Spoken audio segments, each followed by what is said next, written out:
কার কাছে যেন দায়বদ্ধতার কাছে উনারা থেমে যাচ্ছে। শেখ হাসিনা সরকারের শাসনামলে গুমের শিকার হওয়া ব্যক্তিদের পরিবারের সদস্যদের চোখে মুখে শুধুই আক্ষেপ আর বেদনা। স্মৃতিচারণ করতে গিয়ে বারবার অশ্রুসিক্ত হয়ে পড়েন ভুক্তভোগী পরিবারের সদস্যরা। শাহবাগে জাতীয় জাদুঘরে নলিনীকান্ত ভট্টশালী প্রদর্শনী গ্যালারিতে আলোচনা সভার আয়োজন করে মায়ের ডাক সংগঠনটি। এতে অংশ নেন গুমের শিকার হওয়া ব্যক্তিদের পরিবারের সদস্যরা।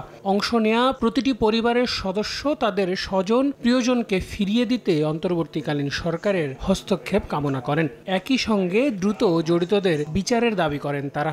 গত 12 বছরে কিন্তু আমাদের এই আমরাই যারা যখন এই শাহবাগে দাঁড়াতে চেয়েছি, গত বছর পর্যন্ত আমাদেরকে পুলিশ দাঁড়াতে দেয়নি। আমরা আমাদের সন্তানকে, আমাদের বাবাকে, আমাদের স্বামীকে, আমাদের পিতাকে সবাইকে হারিয়েছি। আমাদের পাশে দাঁড়ান, আমাদেরকে একটু অন্তত বিচারের সহযোগিতার তারি নিয়ে যান।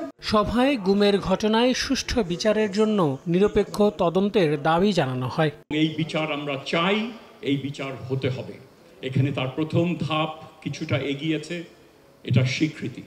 কমিশন হয়েছে।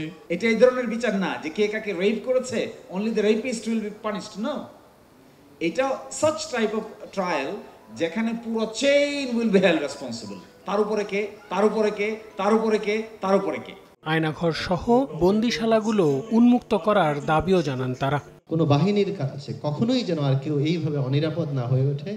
বিশ্বের কোনো শক্তি এবং দেশের কোনো বিশেষ স্বার্থে যেন আমরা আমাদের স্বাধীনতাকে, আমাদের প্রতিষ্ঠানকে এইভাবে আর ধ্বংস না করি, সেটা আমাদেরকে নিশ্চিত করতে হবে। মায়ের ডাক সেই তখন থেকে কাজ করে আসছে এবং মায়ের ডাক কিন্তু চেষ্টা করছে সবাইকে ধরে রাখতে, একসাথে রাখতে।